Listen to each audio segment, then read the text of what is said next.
Alors que les députés s'apprêtent à examiner en plénière le projet de loi de finances 2025, la question de la fiscalité des entreprises, et notamment lors de leur transmission, devrait occuper une place importante lors des débats. Avec le vieillissement de la population, ces sessions devraient s'accroître, notamment dans un cadre familial. Bon, alors, comment préparer sa succession en tant qu'entrepreneur et quels sont les leviers, notamment fiscaux, à activer pour bien préparer sa succession? J'aborderai tous ces enjeux avec mon invité Christophe Gerchel, avocat associé en M&A et en fiscalité auprès du cabinet Allerion. Bonjour. Bonjour. Alors, Christophe Gerchel, si vous pouvez commencer par nous rappeler un peu, schématiquement, un peu les différents cas de transmission d'entreprise en droit français. Alors ici, on va surtout parler ce matin de la transmission familiale, c'est-à-dire la transmission entre générations.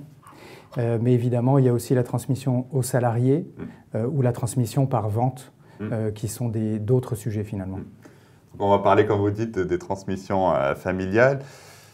Quels sont les enjeux en fait, de ce type de transmission? J'imagine que c'est une transmission, il n'y a pas que les aspects juridiques en définitive, parce que voilà, il y a l'aspect un peu affectif, émotionnel. Quels sont les enjeux de cette transmission en fait? Oui, la transmission, finalement, c'est une question complexe, la transmission d'entreprise. Comme vous le dites, on a des questions d'enjeux émotionnels, c'est-à-dire qu'il faut que la personne qui transmette accepte de transmettre dans de bonnes conditions, et parfois il y a un certain nombre d'obstacles. Il faut aussi que les gens à qui l'entreprise est transmise prennent leur place. Une place d'ailleurs qui peut être diverse, parce qu'on peut transmettre le capital sans transmettre la direction opérationnelle, ou alors on peut transmettre à l'un des enfants la direction opérationnelle et pas aux autres. Tout ça, ça se prépare. Il faut en parler, plus on en discute tôt et plus on peut s'organiser. Donc ça, c'est un premier enjeu. Il y a un enjeu aussi qu'on pourrait dire démographique. Il y a 4 300 000 entreprises en France, et notamment celle qui nous intéresse le plus dans le cadre de la discussion d'aujourd'hui, c'est les PME. Il y a 160 000 PME en France, 6 500 ETI.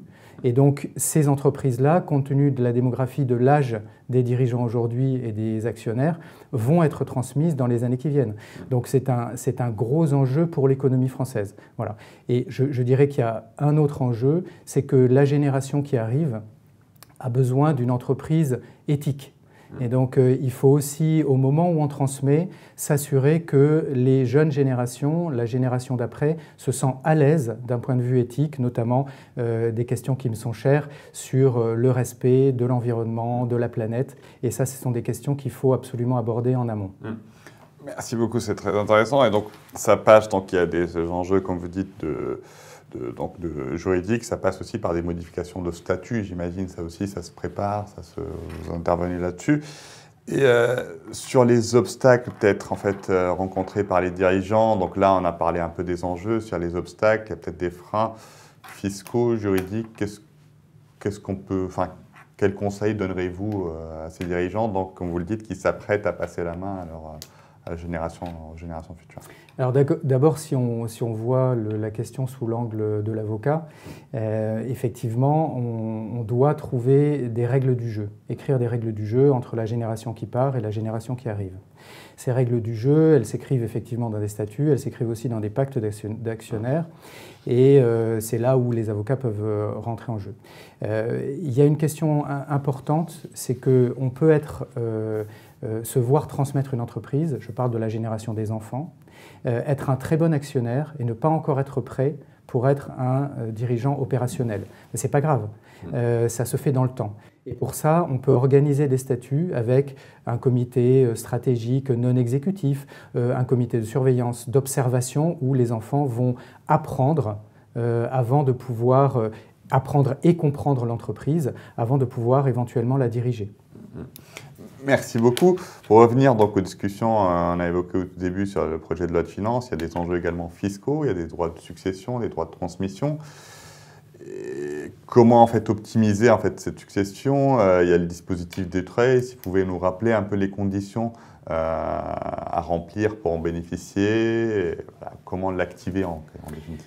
Alors l'enjeu fiscal, c'est un des enjeux importants parce que en France, on a des droits de donation et des droits de succession qui sont importants. Là, on est en train de parler de la succession ou de la donation en ligne directe. Et donc, chacun sait que ça commence à 5%, enfin, il y a des abattements, puis ça commence à 5% et ça va jusqu'à 45%. Donc, si on devait verser 45% de la valeur d'une entreprise au moment où on la transmet, la transmission serait difficile, voire impossible. Et donc, c'est pour ça qu'il faut réfléchir et anticiper. Pour faire simple, au-delà d'1,8 million, on est dans la tranche à 45. Voilà, et on a une tranche à 20% qui va être entre 15 000 et 550 000 euros de valeur par enfant. Voilà. Donc, la deuxième question fiscale qui est importante, c'est ce fameux pacte Dutreil dont on parle beaucoup, effectivement, comme vous le dites. Et la question, c'est que ce pacte Dutreil rend possible les transmissions grâce à un abattement important, un abattement de 75% sur la valeur. Mais cet abattement, il est conditionné aussi à un certain nombre de conditions, notamment de durée de détention. Si vous pouvez un peu nous dire quelques mots, juste pour rappeler un peu aux lecteurs, peut-être les conditions en fait. Oui, alors les conditions et les avantages, on pourrait dire. Bon, les avantages d'abord du pacte Dutreil, c'est que non seulement on a un abattement de 75% sur la valeur, mais qu'en plus, le pacte Dutreil peut se cumuler avec un démembrement de propriété. Et aussi, on peut avoir, en cas de donation avant 70 ans, une réduction sur les droits de 50%. Voilà, donc, le pacte Dutreil en soi est très intéressant. On n'est taxé que sur 25% de la valeur de l'entreprise, et cet avantage est cumulable avec d'autres. Il ne faut pas voir dans cet avantage du pacte Dutreil quelque chose d'inique. Encore une fois, je pense que la bonne façon d'aborder la question, c'est de se dire une transmission réussie, c'est aussi une entreprise pérenne, c'est aussi des emplois qui sont sauvés, etc. Donc je pense que ce pacte Dutreil est un facteur facilitant de la transmission. Il y a des conditions. Il y a une première condition qu'il faut qu'on comprenne, c'est que le pacte Dutreil suppose une transmission sur la durée. Voilà. Et donc, on doit conserver les titres, c'est-à-dire qu'il y a un engagement de conservation, c'est un engagement de conservation de 6 ans. Alors, il se décompose dans un engagement de conservation collectif de 2 ans, puis un engagement de conservation individuelle voilà, de 4 ans.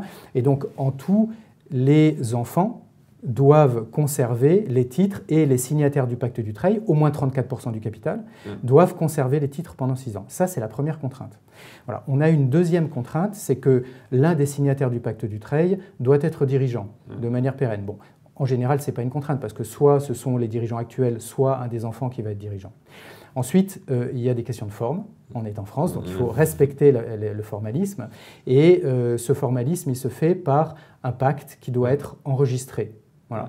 Mais ce qui est assez frappant, c'est que, ça c'est mon expérience, c'est que dans la majorité des entreprises, on sait que le pacte Dutreil existe, mais on est très très loin de savoir comment ça se manipule, comment on l'utilise, comment on l'active. Et donc on a véritablement de la pédagogie à faire, c'est aussi ce qu'on fait aujourd'hui sur cette question du pacte Dutreil. Il y a de la pédagogie à faire. Donc, vous évoquez les avantages du pacte Dutreil, donc dans la conservation des entreprises et in fine dans la conservation des emplois en définitive. Pour autant, depuis quelques années même, il y a certaines voix qui remettent en cause un peu cette niche fiscale, on va dire, cette réduction de droits d'enregistrement, des droits de succession. Et il y a même une tendance un peu vers l'encadrement, on va dire, du pacte Dutreil, du champ d'application du pacte Dutreil. Si vous pouvez un peu, voilà, un peu les décisions récentes, vers où on s'engage en fait, vers où on va en matière de Dutreil. Est-ce que Bien, c'est vrai que le pacte Dutreil, il est un peu dans le collimateur de certains partis politiques, et il y a des discussions au Parlement sur ce sujet. Mais je dirais qu'il est en discussion depuis quasiment sa création. Voilà. Aujourd'hui, les questions d'actualité, les points d'interrogation qu'on a, c'est que d'abord on a un abattement de 75%. Est-ce que cet abattement ne va pas être amené à être légèrement réduit? Ensuite, il y a un gros avantage du pacte Dutreil, c'est qu'à partir du moment où on a une activité qualifiante majoritaire, tout est dutrayable, y compris la partie qui n'est pas qualifiante. Donc ça pourrait aussi être remis en question. Voilà. Et puis après, il y a d'autres questions qui sont abordées sur les plus-values, voilà, sur le démembrement, sur la plus-value future, effectivement, quelle valeur on prend. Sur la combinaison de plusieurs avantages, etc. Exactement. Donc ces questions-là, je pense qu'il ne faut pas être trop anxiogène aujourd'hui parce que ça fait des années qu'on en parle et pour l'instant, on va dire que l'économie générale du pacte Dutreil a été conservée. Un point important peut-être que j'ai omis tout à l'heure, c'est qu'une des conditions du pacte Dutreil, c'est que le sous-jacent, c'est-à-dire l'activité, doit être une activité qu'on appelle, nous les fiscalistes, qualifiante, c'est-à-dire que c'est une activité qui doit être commerciale, artisanale, industrielle, libérale, agricole, voilà. Mais une activité professionnelle. Voilà. Sans ça, le pacte Dutreil ne fonctionne pas. On peut appliquer forcément sur ça. On ne peut pas créer un pacte Dutreil sur tout et n'importe quoi. Il faut que ça soit un peu conditionné à une activité donc, commerciale. Merci beaucoup. Peut-être pour conclure, un conseil donc, à ces dirigeants, on l'évoquait, qui s'apprêtent à court ou à moyen ou à long terme à céder leur activité, leur fonction de dirigeant à leurs enfants, à leurs proches. Voilà, si vous pouvez leur formuler un conseil voilà, pour cette succession qui est un moment assez difficile, j'imagine. On en parlait au début des points, des aspects émotionnels. Comment on peut anticiper pour que voilà, ça se déroule d'une manière un peu souple et d'une manière un peu pérenne? Alors, la première question, je pense le premier conseil, ça serait d'anticiper et de ne pas trop tarder, pour les raisons qu'on a dites. On voit que le pacte Dutreil est un peu sur la sellette. On voit aussi qu'il y a un certain nombre de jurisprudences ou de lois qui sont intervenues récemment, notamment sur la holding animatrice. Aujourd'hui, on distingue la holding animatrice de la holding patrimoniale. Dans la holding animatrice, tout est qualifiant. Donc on a finalement une fenêtre de tir qui est bonne aujourd'hui. Bon, le pacte Dutreil ne va pas disparaître, mais il pourrait être un peu amoindri par rapport à la situation actuelle. Donc prendre l'opportunité de la situation actuelle pour transmettre dans de bonnes conditions. Ça, c'est le premier conseil. Anticiper et savoir s'entourer, c'est important parce que, encore une fois, il n'y a pas que la fiscalité dans la vie. Ce qui est important, c'est que la transmission soit réussie. Et pour qu'elle soit réussie, il faut que la conversation, le dialogue s'instaure entre les générations. Et ça vous paraît peut-être évident, mais dans beaucoup de familles, et notamment de familles d'entrepreneurs, la discussion n'est pas si facile que ça. Voilà. Et on peut avoir une intermédiation de cette discussion, on peut aider à cette discussion en commençant à parler, les juristes, d'une part, en commençant à parler de droit, de pacte, de règles, mais aussi en instaurant les conditions d'un dialogue serein. Donc, ce que vous me dites, c'est que les juristes peuvent aussi et peuvent intervenir pour apaiser un peu quand les situations, pour préparer au mieux la succession, et peuvent parfois apaiser certaines tensions qui peuvent apparaître pour que la succession se passe bien. Oui, on voit souvent les avocats avec une casquette contentieux, mais moi, mon métier, c'est pas ça. Moi, je me vois comme un facilitateur. Que ça soit d'ailleurs dans mon activité de M&A ou dans l'activité de transmission d'entreprise. Et c'est dans l'intérêt de mes clients qu'une transmission soit faite et qu'elle soit faite dans de bonnes conditions. Et donc, je vais tout faire pour faciliter cette transmission. Christophe Verchel, merci beaucoup.